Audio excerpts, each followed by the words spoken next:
Time now for Edmond O'Brien as... Yours truly, Johnny Dollar.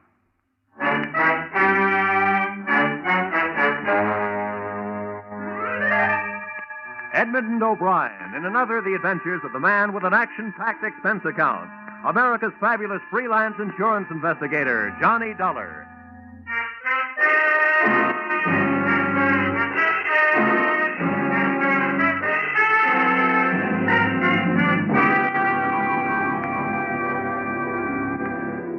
Expense account.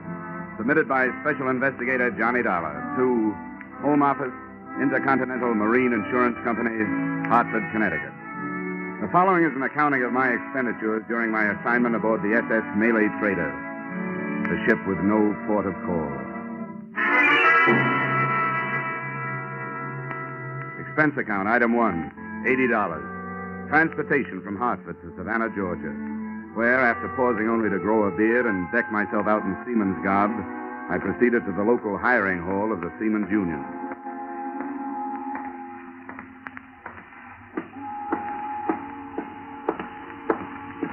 The Cape Lorenza, C2, sailors for the Panamanian line, bound for Rio de Janeiro, leaving tomorrow morning, 9 a.m. The call is for one baker, one galley boy, one carpenter, and 2 ABs. Cape Lorenza, Yes, okay. All right, we'll put the call right through right away. Em, what is it? The name is Dollar. I'm signing on the Malay Trader. Ordinary seaman, special permit. Special, huh? Well, let me see now. Oh, yes, here it is. Insurance dick, huh? Well, I'm glad to cooperate, Dollar. Thanks. Where do I find the ship? Pier 8. The directions will all be here on your assignment slip. What's the beef? A hot cargo? Well, maybe. When I find out, you can read about it in the papers. Okay, so you're not talking. That's your business. Here's your slip. Now, the best way to get there is to follow the railroad tracks past the warehouses right across the street.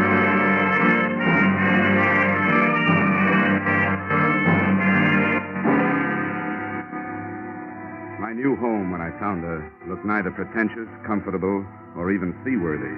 She was a rusty old Liberty ship that probably had a war record, but hadn't had a coat of paint in months. Her winches, fore and aft, were busy feeding heavy rattan-covered bales into a gaping hole.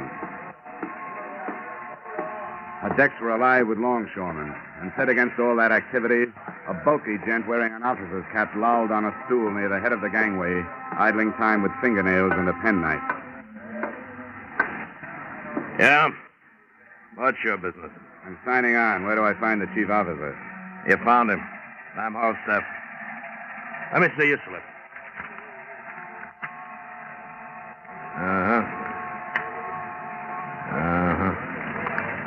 Yeah. Okay, Dollar. You're on the 4-8 watch, quarters of 3A. Just past the galley, then aft starboard side. Put up your div. You can sign later. Right.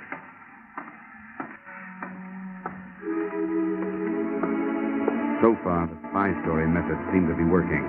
I was aboard the ship as a seaman, and a few seconds later, I was shaking hands with the man who shared my quarters, Al Rhoda, on a salary for 4 years as Intercontinental's marine investigator.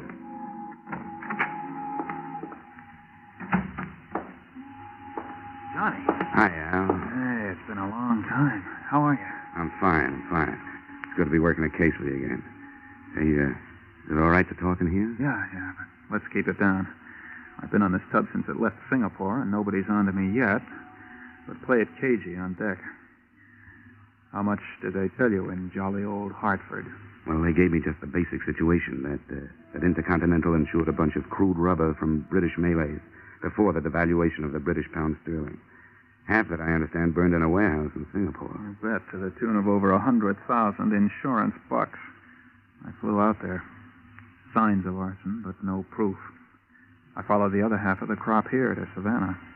Hey, this company that owns it, Malay Traders, kind of an outfit, is it? They aren't angels. Been up against British customs a few times. Never nailed. They own their ships, and the branch here, headed by a Mr. Pila, imports basic commodities, like the rubber and minerals. Uh-huh. Well, the point is that since this crude was insured before the British pound dropped, they can bring in more loot destroying it than they can selling it. Yeah, I guess that totals. And I take it the policy covers until they do sell, huh? That's it. I thought we were getting rid of it here. They packed it away in their warehouse, but then 3 days ago they started loading it aboard again. That's why you were sent down. What's the matter, Al? Don't you think the company trusts you? I guess they figure I need help. And they're right. Where do you think we're bound, Johnny? Well, my paper's at Corpus Christi. The scuttlebutt is that Corpus is just a stop. That we clear there for Mexico, Veracruz, where arson investigation isn't what it could be. After that operation in Singapore, what else would they Hold be... it. Hold it. Hello. You in there? Yeah? All staff. Ship's articles are in the company office, corner of the warehouse. Go ashore and sign them. Yeah, okay, right away. Sir? Nice try, sailor. Oh, and if you'll take a word of fatherly advice... Well, practically anything you say. Go ahead. That girl in the office, the Malayan half-caste, she's the boss's daughter. Ah, my. Ah, my. Is that for appreciation, or is it her name? Both. But save your dreams. The chief, our friend Halstaff, is as possessive as he's big. And you know something? I don't blame him.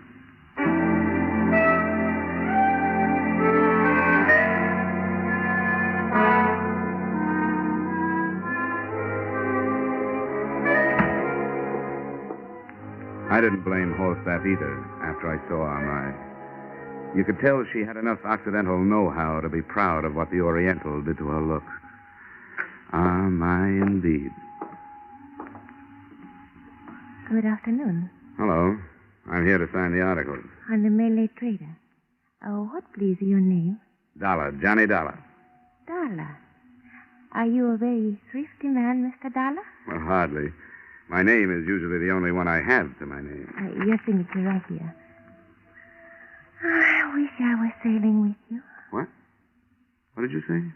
That I wish I were sailing with you.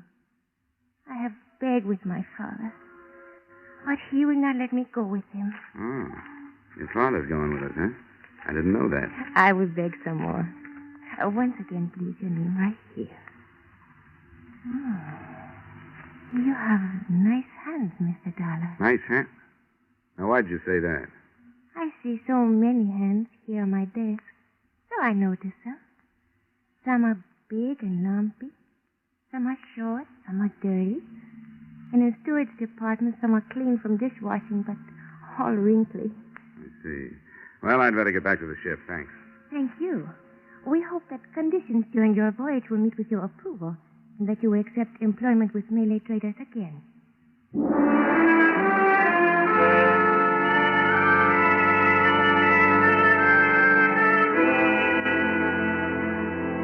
And with those memorized words ringing in my ear, I thanked the luscious Amai again and proceeded shipward to take up my duties as a very ordinary seaman. I hope that her interest in my landlubber hands really stemmed from her unusual hobby and not from suspicion. And I wondered why Mr. Peeler, her father, and the local head of the suspect company had decided to go with us. Had his doctor ordered a sea voyage for his health? Or did he want to enjoy in person the odor of burning rubber?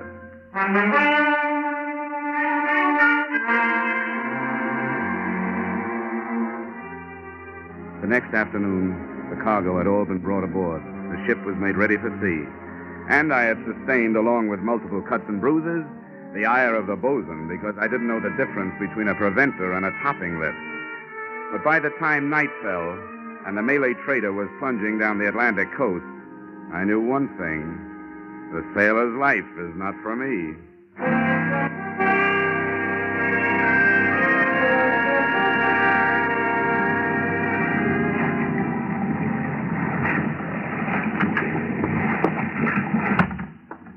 How'd you make out, Al?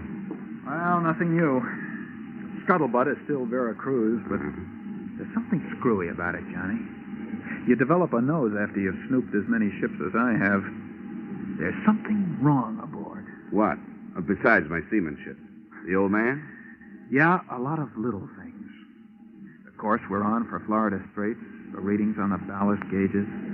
Of course, the displacement ratio changes with different oceans and water temperatures. Look, Al, that's all Greek to me. Ballast gauges, displacement ratio. Just what are these things that are bothering you? Well, I don't know. Just vague things that... Look, come out on the foredeck with me, will you? Yeah, sure.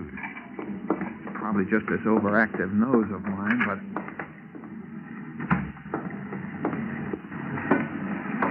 I want to get a look in one of these holes.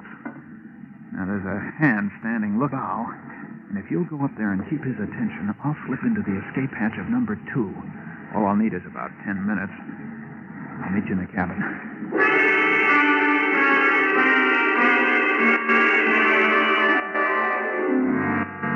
I made small talk with the lookout for 10 minutes, then started back towards the cabin. Suddenly, I heard a scuffle behind me. Hey, Al, is that you? Then I heard someone running, and I started after the disappearing figure. But I didn't get very far. I stumbled over Al Roda's body by the open hatch, and there was a stab wound in the back of his neck, just at the top of the spine. It was small enough to have been left there by a penknife. I didn't report to the chief's mate or the captain. I went over both their heads, and I pounded on the door of the owner, Mr. Peeler. Mr. Peeler? Yes. One moment. What is this? What does this mean? There's been a killing down on deck. What do you say? Killing? My watchmate, Al Roda. But this I will not believe. The captain or Mr. Halstaff, where are they? Why do you come to me? Because I think a request from you is in order. I think Sparks ought to radio the Coast Guard. The sooner the better. But the killing on my ship. To believe this from you. No, I do not. What is that? Man overboard, Mr. Peeler. A murder has just been turned into an accident.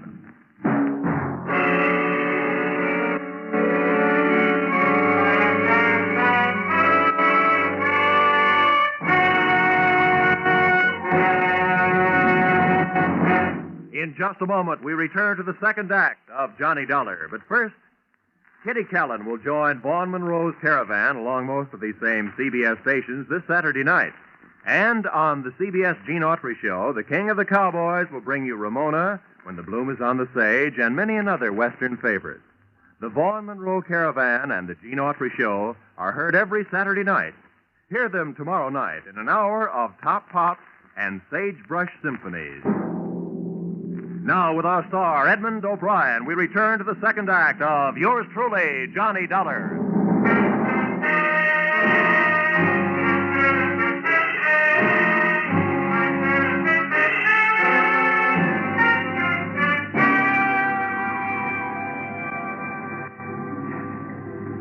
Mr. Horstaff.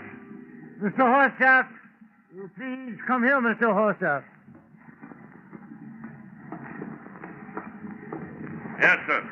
Mr. Horstaff, there has been trouble? Yes, sir.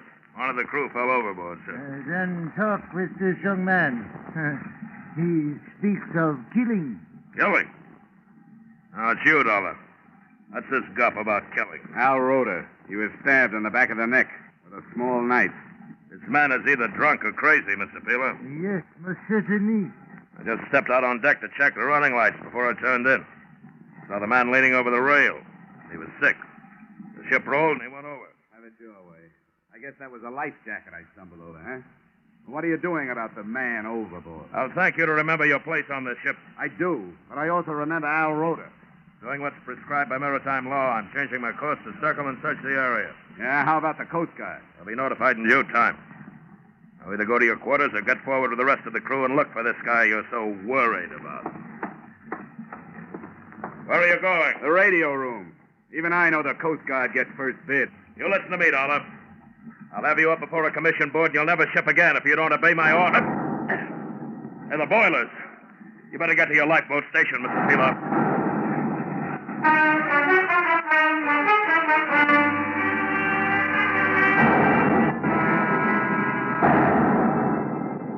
Every time an explosion lifted the Malay trader up off the water, it lifted my stomach up with it. My heart must have been pounding, too, because I felt it high in my throat.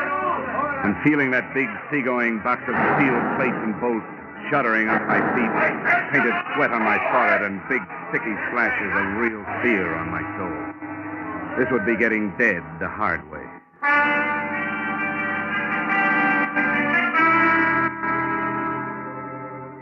But finally, the quivering of the ship came to a stop, calming down my own vibrations as it faded.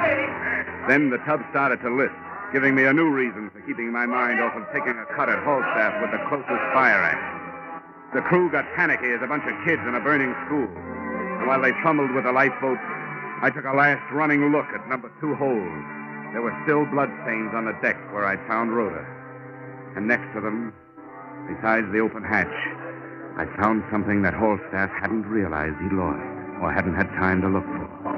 His penknife, a pearl shell handle, with an anchor embossed in silver. I pulled back the tarp further, moved a few of the sectional hatch covers, and got a look into the hold. There was enough light to see the cargo, and enough smoke curled out to tell me the explosion had not been in the boiler. Yeah, I had a fine case, except it was going down under my feet, and I'd end up with everything but proof.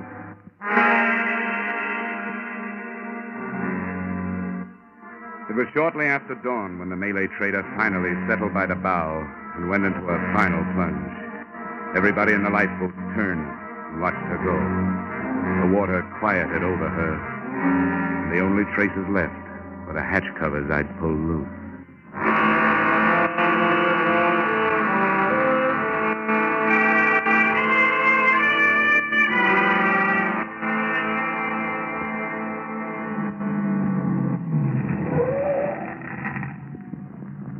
This the place, mister. Yeah, this is it.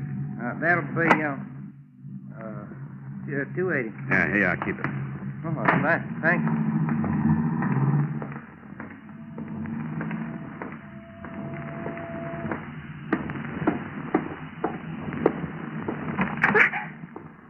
Who are you? Page 1 and 3, line 22. Ship's articles, you remember? $1. Oh, yes. But this newspaper, it says you're missing from shipwreck. Yeah. A guy'd have to be stupid or dead to be lost on a sinking like that. Everything was too convenient. Plenty of time to get the boats lost. Only 4 miles from shore. But papers say that... Yeah, they reported me missing because I didn't take time to report myself among the living. You see, I couldn't wait to get back to Savannah, get back to you and the king-size scheme cooked up in this office. Now, I'm not promising anything, but a quick signed statement might help you. I'll write it and you sign it. You talk about a scheme. What statement is this? Oh, come on, stop it. Look, use the old sex pitch. Try to sell me that it'll be worth my while, but don't try to sell me innocent. Mr. Darling, you think I know about something. Please, tell me what it is. Look, if you're bluffing, you can quit. I know that explosion on the ship was staged. Now, the next step is to try to collect the insurance on the rubber that was lost. And that's the step I'm supposed to start. Here. Here's my ID. I'm very sorry. I not understand. You are a police? Yeah, in a way. In a way, I'm the police. And the real ones aren't far behind me. And you do not lie to me. Look, I wouldn't have any reason to. If this is true, I knew nothing about it. I, too, do not lie. Why'd you think your father was taking this trip? I did not question. Neil told me he had business in Corpus Christi. Well, then Halstaff lied to you. The newspapers will tell you why your father took the trip. Here, look at this. Importer and fleet owner narrowly escapes death in explosion aboard his own ship. Now, who'd think of scuttling with the aged owner taking the risk himself, huh? Darling, it's very difficult when in a few minutes 2 men you love become suddenly criminals. I am only daughter. I not question my father. If he did this thing, he did it with reason. Now, what would you have me to do? Oh. First, stop looking at me as if I started it all. I'm sorry.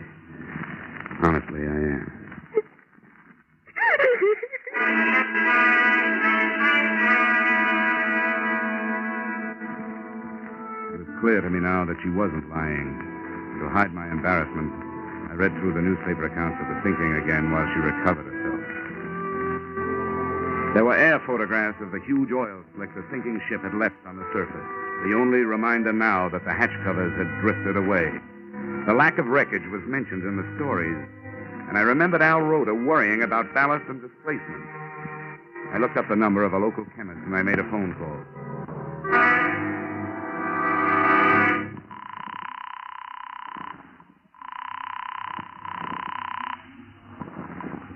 Hello?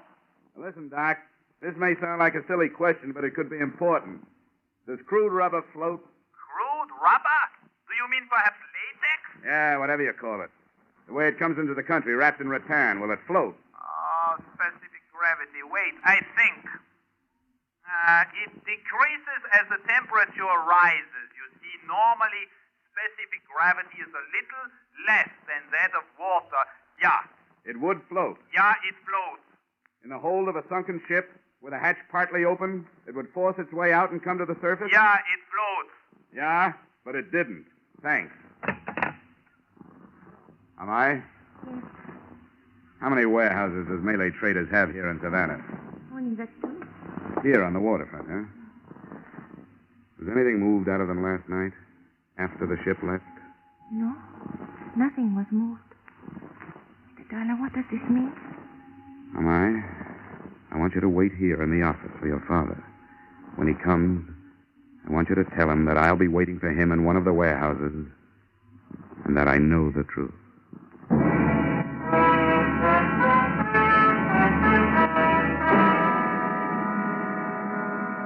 The Malay trader warehouses were closed for the day, but my foot in a window opened them. Both were stacked high with imported goods, and I picked my way through everything from lychee nuts to ivory back scratchers. In the second one, hidden behind a wall of cotton Ceylon tea, I found what I was looking for.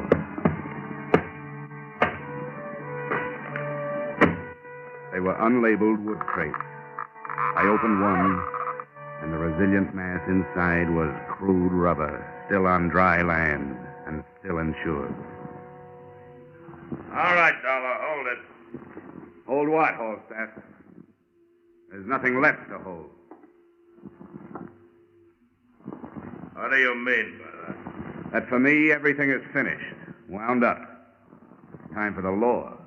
Unless you can make another switch with that rubber before they get here. You mean that rubber in the crate? Yeah. Been here for over a year. Ah, come on. Let's not waste time. You and Pila and I know there wasn't any rubber in number 2 hold. You saved it to sell after you got paid off for losing it. But I'll let the experts prove it. What experts? Oh, they got all kinds. You know, one group is going to nail you for murder. That's very funny. That's very funny. So is a penknife a funny murder weapon. But I found one on the Malay trader on the deck near number 2 hold. So you've got a penknife, huh? Yeah. With a pearl handle and a silver anchor on it. You know, I guess at least 100 seamen would testify under oath that it's yours. I know I will. I only wish I could be 15 people when you hit the courtroom. The jury, the prosecuting attorney, the star witness, and the sentencing judge. Well, you won't see me in a courtroom. How do they execute down here, huh? Gallows, electric chair, gas chamber, what? Come on, tell me. Or do I have to look it up? They'll have to have more than they've got. They got plenty. All I have to do is match up the weapon with the wound. Look, Dollar, I don't scare easy. I could make a confession, and it still wouldn't hold without a body. What do you mean without a body? They gotta have a body. Anyone knows that. You're getting ahead of yourself, Holstaff. Did I say they didn't have a body? Huh? Do you think those Coast Guard helicopter and blimp crews are blind? Keep going, Dollar. You think a guy who's been a Marine investigator as long as Al Rhoda had went around without figuring how to do his job even after he was dead? What are you talking about? What do you think he wore around his middle? A money belt or a life belt that would keep him afloat? You're stupid, Holstaff. Give me the knife, Dollar. It's not only a knife. It's Exhibit A, and the prosecution will want it. Give me the knife, Dollar. I'll kill you if I have to. You don't want to shoot me, Falstaff. How do you know I've got the knife with me? Huh? How do you know I haven't left it someplace with a note to the police? Stand still. Now get your hands off to the side. Now hold them there. All right, now keep your hands still. Now just turn around. Don't move.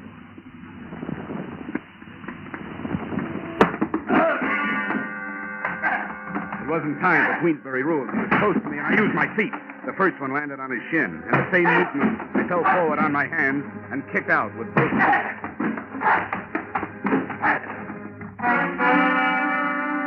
Two sea boots into the solar plexus would have stopped an ordinary man.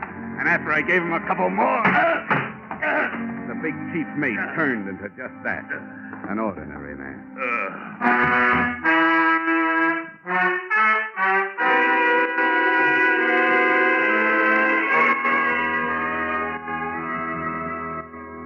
I turned Falstaff over to the police along with the murder weapon and the results of my bluff. They took it from there to a confession. Mr. Peeler was cleared of responsibility for Al Roda's murder, but is now being held on conspiracy to defraud. I hope since the policy on the remaining cargo of rubber can now be canceled, Intercontinental is minimizing the monetary loss in Singapore. To you, the loss is a little more than $100,000 and an operative. I have lost a friend.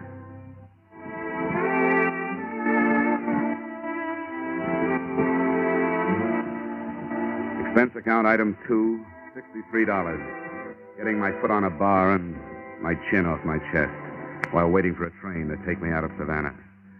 Item 3, $80. Transportation Savannah to Hot. Item 4, $10. Public stenographer who took the dictation on this expense account. Item 5, entertainment. Same public stenographer who spent the evening proving that socially she didn't take dictation. Also that she was no good at making me forget what I want so badly to forget. The face of Al Roda. Expense account total? Skip it. This one is on me. Yours truly, Johnny Dollar.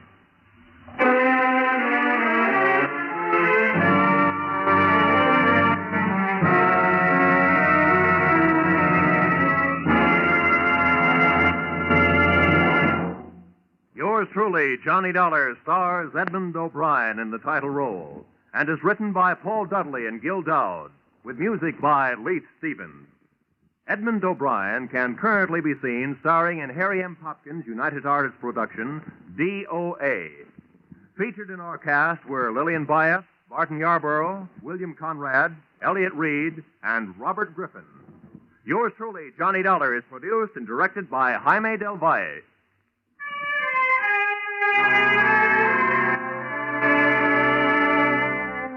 Join us again next week when Edmond O'Brien returns in another adventure of...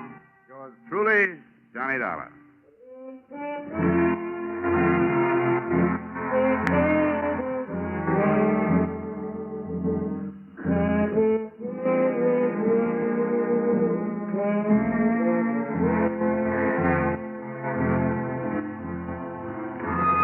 The Case of the Oblivious Angels, a true story of manhunt in Tennessee and Georgia, is to be dramatized on Gangbusters this Saturday night.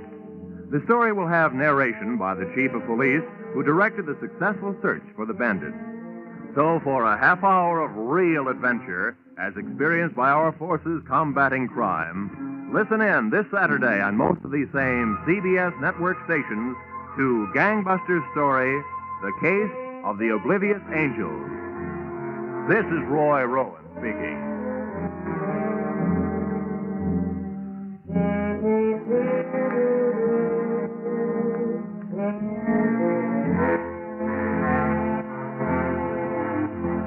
This is CBS, where yours truly, Johnny Dollar, meets adventure every Friday night. The Columbia Broadcasting System.